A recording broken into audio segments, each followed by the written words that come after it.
All right, let's dive into the work of a thinker who is brilliant, incredibly influential, and, let's just be real, sometimes really difficult to read. We're talking about Homi Bhabha and his ideas about the space in between.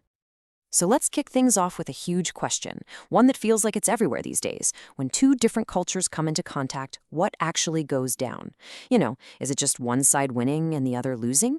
Or one culture just getting swallowed up by another?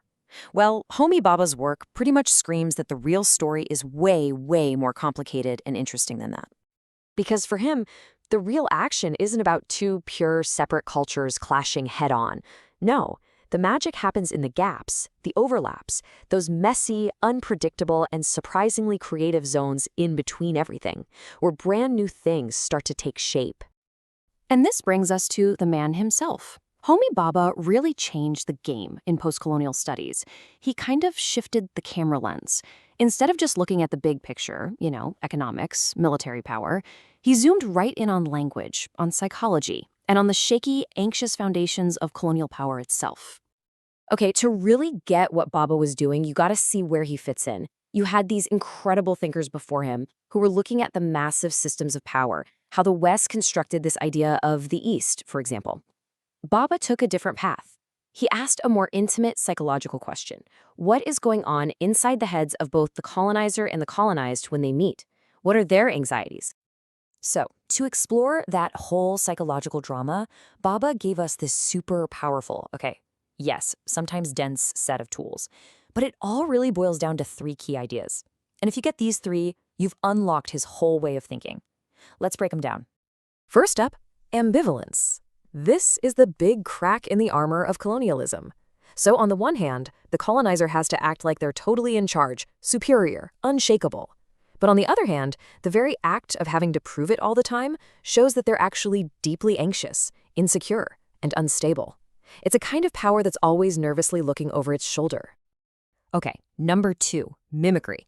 This one is fascinating. The colonial power basically says, hey, be more like us, talk like us, dress like us, think like us. But here's the twist. The copy is never perfect. It can't be. And that flawed imitation, that slight difference, ends up feeling almost like a parody. It subtly makes fun of the very authority it's supposed to be respecting. And when you mix that colonial anxiety with that flawed imitation, what do you get? You get hybridity. This is the really creative part. It's not about one culture erasing another. It's about something totally new being born in that messy contact zone. Hybridity is the ultimate proof that the whole idea of a pure culture is a myth. New things are always being created. Now, let's just double-click on mimicry for a second, because you could argue it's Bhabha's most explosive idea. This is where we see how just trying to copy someone can actually become a real threat to their power. And this phrase, this is everything. It's so simple, but it's the absolute key. Almost the same, but not quite. The real power, the real danger to authority lives in that little gap. It's the not quite part that messes everything up. So how exactly does this turn into a threat? Well, think of it as a 3-step process. Step 1, the demand comes from the top. Be like me. Step 2, the person tries, but the copy is always a little off. It's not quite right. And then step 3, that tiny gap between the original and the copy suddenly makes the original look kind of ridiculous, almost fake. And that's when the person who's just trying to imitate becomes a menace, because they're holding up a distorted mirror to power. So where does all this lead? All this mimicry and hybridity? It creates what Bhabha famously calls the third space.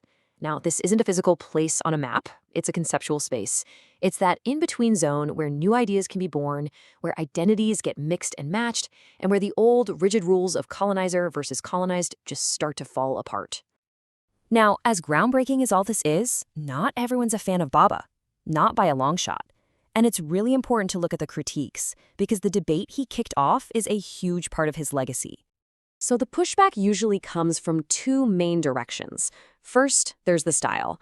A lot of people, and I mean a lot, say his writing is just deliberately difficult, packed with so much academic jargon that you can barely understand what he's trying to say.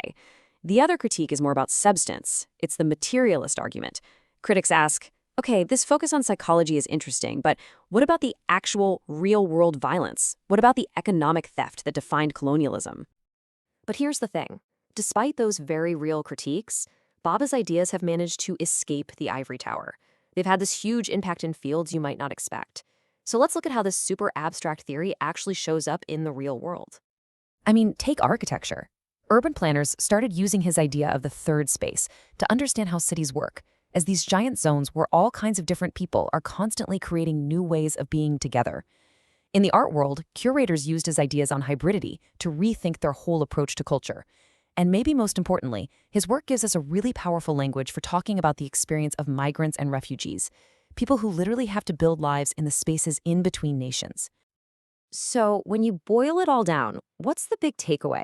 Bhabha, for all his complexity, hands us a new toolkit. It's a new way of seeing, a lens that shows us that our world isn't made of pure, fixed things. Instead, it's this endless, messy, and totally creative space of constant negotiation. And that really leaves us with a final question to chew on.